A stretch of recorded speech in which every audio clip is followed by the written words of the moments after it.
2025 October 22వ తేదీ నుంచి కార్తీక మాసం మొదలు కాబోతుంది కదా.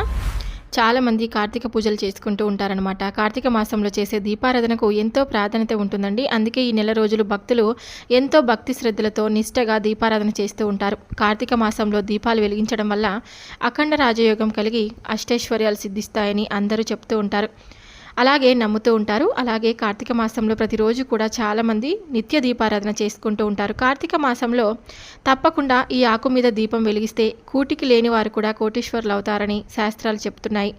మరి ఈ ఆకు మీద దీపాలు పెట్టడం వల్ల ఇల్లంతా కూడా బంగారమయం అవుతుందండి. పేదరికం పోతుంది, మీరు అపర కుబేరులుగా మారిపోతారనమాట. ఈ ఆకు మీద దీపారాధన చేయడం వలన మీరు చేసే దీపారాధన 1000 రెట్ల అధిక ఫలితం తప్పకుండా ఇస్తుందన్నమాట. మరి ఇంతకీ కార్తీక మాసంలో ఏ ఆకు మీద దీపారాధన చేస్తే అష్టైశ్వర్యాలు సిద్ధిస్తాయి, అలాగే మీరు కుబేరులుగా మారుతారు అనేటువంటి ఈ విషయాన్ని మనం తప్పకుండా ఈ వీడియోలో తెలుసుకోబోతున్నాం. తప్పకుండా ఈ వీడియో మీ అందరికీ నచ్చినట్లయితే లైక్ చేసి, షేర్ చేసి, సబ్స్క్రైబ్ చేసుకొని సపోర్ట్ అయితే ఇవ్వండి. వీడియోని పూర్తి వరకు వినండి. పూర్తి వరకు వింటేనే ఏం చెప్తున్నాం అనేది మీకు క్లియర్గా అర్థమవుతుంది. అలాగే కార్తీక మాసంలో ఉపవాసము, కార్తీక దీపము, కార్తీక మాసం అంతా తెల్లవారుజామున లేచి కృతికా నక్షత్రం అస్తమించేలోగానే నదులలో కానీ లేకుంటే ఎక్కడైనా సరే నీళ్ళలో కానీ అలాంటివి అందుబాటులో అయినప్పుడు ఇంట్లోని స్నానాల గదిలో అయినా సరే తల స్నానం అనేది చేస్తారనమాట. దీనినే కార్తీక స్నానము అని అంటారు. ఈ విధంగా నియమంతో స్నానం చేసి శివుడిని కానీ విష్ణువుని కానీ మరి ఏ దేవుణ్ణైనా సరే ధ్యానించడం వలన మీకంతా కూడా శుభమే జరుగుతుంది. సర్వ పాపాలు నశించి పుణ్య ఫలితాలు అందుతాయి. కార్తీక మాసంలో పగలంతా ఉపవాసం చేసి రాత్రి భోజనం చేయాలనేది ఒక నియమం. దీన్నే రక్తము అంటారు. పగలంతా నిరాహారంగా ఉండలేని వారు పాల వంటి ద్రవ పదార్థాలను కానీ పండు వంటి మన పదార్థాలను కానీ స్వీకరిస్తూ రాత్రివేళ చంద్ర దర్శనం చేసుకొని దీపారాధన చేసుకొని భోజనం చేయాలన్నమాట. ఇక కార్తీక మాసంలో చేసే దీపారాధన మహాయోగాన్ని మనకు ఇస్తుందని తప్పకుండా నమ్ముతారు. దేవాలయంలో కానీ ఇంట్లోనైనా కానీ తప్పకుండా దీపాలు వెలిగించి ఆ మాసం అంతా కూడా నిష్టతో పూజలు చేసుకుంటూ ఉంటారు. మరి కార్తీక మాసంలో ఒకవేళ ఉపవాసం ఉండలేను అని అనుకునేవారు ఉపవాసం ఉండాల్సినటువంటి అవసరం అయితే లేదు. భక్తి శ్రద్ధలతో మనస్ఫూర్తిగా పరమశివుడిని వేడుకుంటే చాలన్నమాట. ఇంకా కార్తీక మాసంలో దీపదానం చేయడం వలన నరక ప్రాప్తి నివారణ అవుతుందని అంటూ ఉంటారు. ఈ మాసంలో తప్పకుండా పూజలు చేస్తారు. భక్తులు కూడా ఎంతోమంది అంటే దీపాలను వెలిగిస్తూ ఉంటారనమాట. పారే నదిలో కానీ లేకుంటే గుళ్ళలో కానీ ఎక్కడైనా సరే దీపాలు వెలిగిస్తూ ఉంటారని చెప్పుకోవచ్చు. ఈ విధంగా చీకటిని ఎప్పుడు కూడా దీపకాంతులు పారదోరుతూ ఉంటాయో అదే రకంగా అజ్ఞానాన్ని, అశాంతిని కూడా తొలగిస్తాయన్నమాట. మనసుని ప్రశాంతతను కలిగిస్తూ ఉంటాయి. నిత్య దీపారాధన చేయడం ఒక ఎత్తైతే కార్తీక మాసంలో చేసే దీపారాధన మరొక ఎత్తుగా భావిస్తూ ఉంటారు భక్తులు. తులసి చెట్టును వరాలుగా ఇచ్చే మాతగా లక్ష్మీ స్వరూపంగా భావిస్తూ ఉంటారు.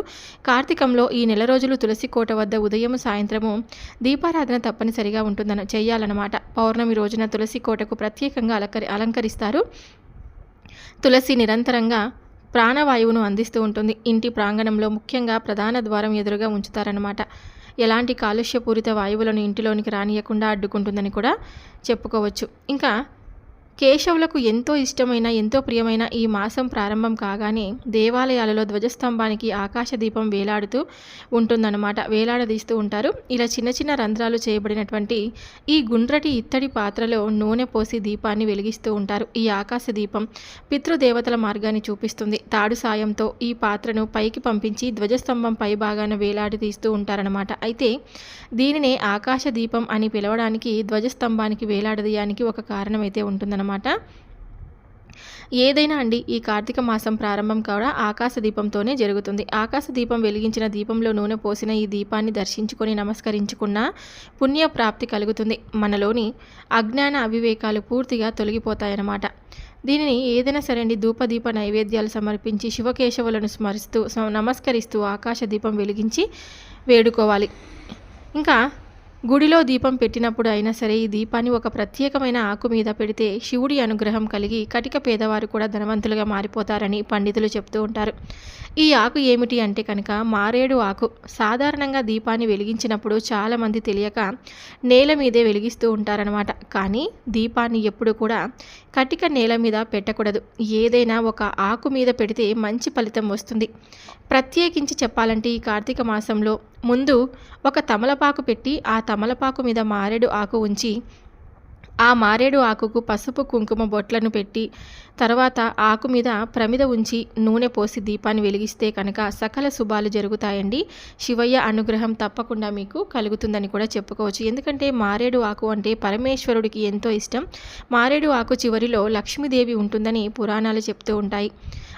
అంటే మారేడు ఆకు మీద దీపారాధన చేయడం వలన ముఖ్యంగా శివుడి అనుగ్రహం అలాగే లక్ష్మీదేవత యొక్క అనుగ్రహం కూడా తప్పకుండా లభిస్తుందన్నమాట. అంతేకాదండి, ఏమైనా జాతక దోషాలు ఉంటే కూడా పూర్తిగా తొలగిపోతాయి.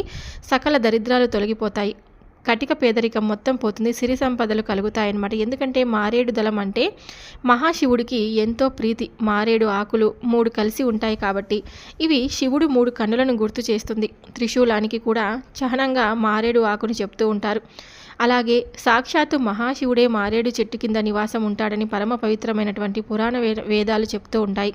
శివస్వరూపంగా భావించే బిల్వ వృక్షం దగ్గర దీపారాధన చేసిన వారికి శివ సాయుధ్యం లభిస్తుందని పురాణ వివరణలు తప్పకుండా చెప్తూ ఉంటాయండి. పరమ పవిత్రమైనటువంటి మారేడు ఆకు మీద కార్తీక మాసంలో దీపం పెడితే సకల ఐశ్వర్యాలు సిద్ధిస్తాయి.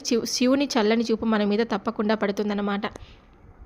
సిరి సంపదలు కలుగుతాయండి. అంతేకాక కార్తీక మాసంలో మారేడు ఆకు మీద దీపారాధన చేయడం వల్ల మీ ఇల్లంతా కూడా బంగారుమయం అవుతుందని తప్పకుండా పురాణాలు చెప్తూ ఉంటాయి. కాబట్టి తప్పకుండా మీరు ఈ కార్తీక మాసంలో మారేడు ఆకు మీద దీపం వెలిగించినట్లయితే కనుక చాలా మంచిదన్నమాట. కార్తీక మాసంలో దీపారాధన చేసేటప్పుడు ఎలాంటి తప్పులు చేయకూడదు అనే విషయాలను కూడా ఈరోజు మనం ఈ వీడియోలో చాలా తెలుసుకుందామండి.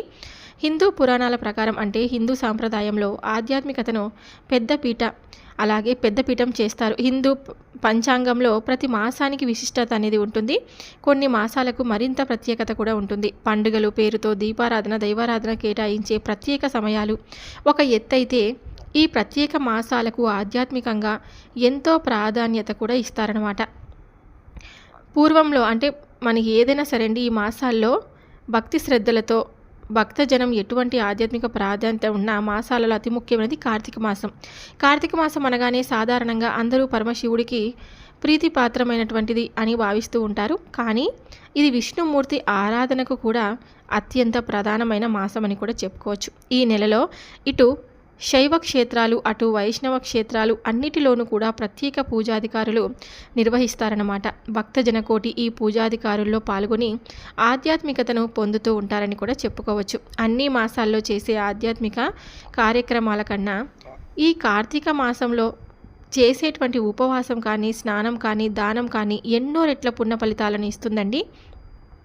అలాగే ఈ మాసంలో నిత్యం తప్పకుండా స్నానం ఆచరించి గుడికి వెళ్ళి దీపారాధన చేస్తే కనుక అత్యంత పుణ్యఫలం లభిస్తుందని తప్పకుండా చెప్పుకోవచ్చు. ఇంకా ముఖ్యంగా చెప్పాలంటే కార్తీక మాసం పౌర్ణమి ఉంటుంది కదా, ఆ పౌర్ణమి రోజు తప్పకుండా మీరు దీపం వెలిగించాలి. కార్తీక పౌర్ణమి ఏకాదశి రోజుల్లో అయినా సరే ఇలా చేస్తే మంచిదని చెప్తూ ఉంటారు. కార్తీక మాసంలో చేసే దీపారాధన వల్ల గత జన్మ పాపాలతో సహా ఈ జన్మ పాపాలు కూడా పూర్తిగా తొలగిపోతాయి. మహిళలు ఈ దీపారాధన చేయడం వల్ల సౌభాగ్యాలు సిద్ధిస్తాయండి. మనలోని అజ్ఞానముని చీకటిని తొలగించుకొని జ్ఞానం అనే జ్యోతిని వెలిగించుకోవాలన్నదే ఈ దీపారాధన యొక్క ఉద్దేశంగా భావించాలి. కార్తీక మాసంలో చేసే పూజలు ఆరోగ్యానికి ఎంతో మేలు చేస్తాయన్నమాట.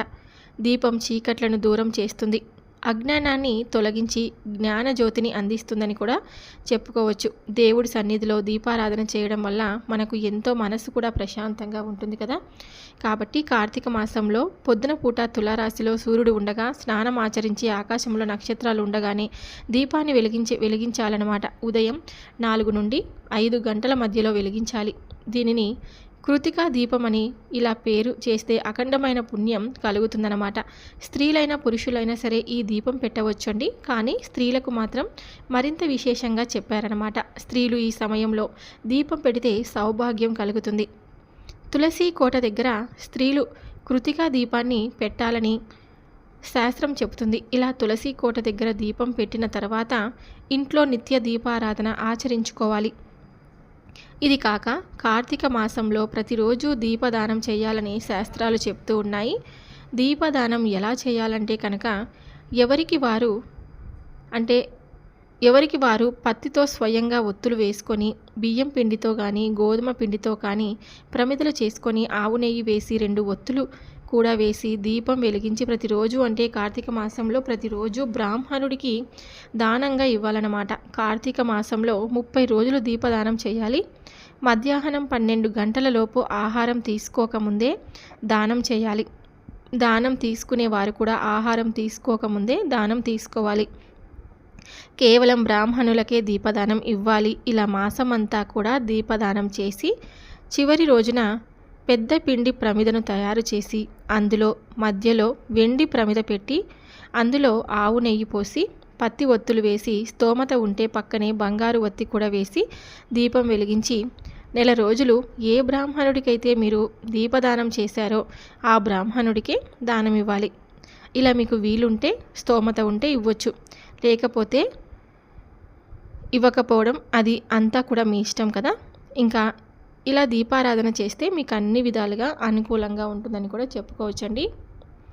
చూశారు కదండి, ఈ కార్తీక మాసంలో తప్పకుండా ఎటువంటి ఆకుపైన దీపం వెలిగిస్తే మీకు సకల శుభాలు అష్టైశ్వర్యాలు సిద్ధిస్తాయి అనేది మీరు ఈరోజు ఈ వీడియోలో తెలుసుకున్నారని అనుకుంటే ఇక సెలవు తీసుకుంటున్నాను. మరొక వీడియోతో మళ్ళీ కలుద్దాం. సర్వేజన సుఖినో భవంతు. Thank you for watching.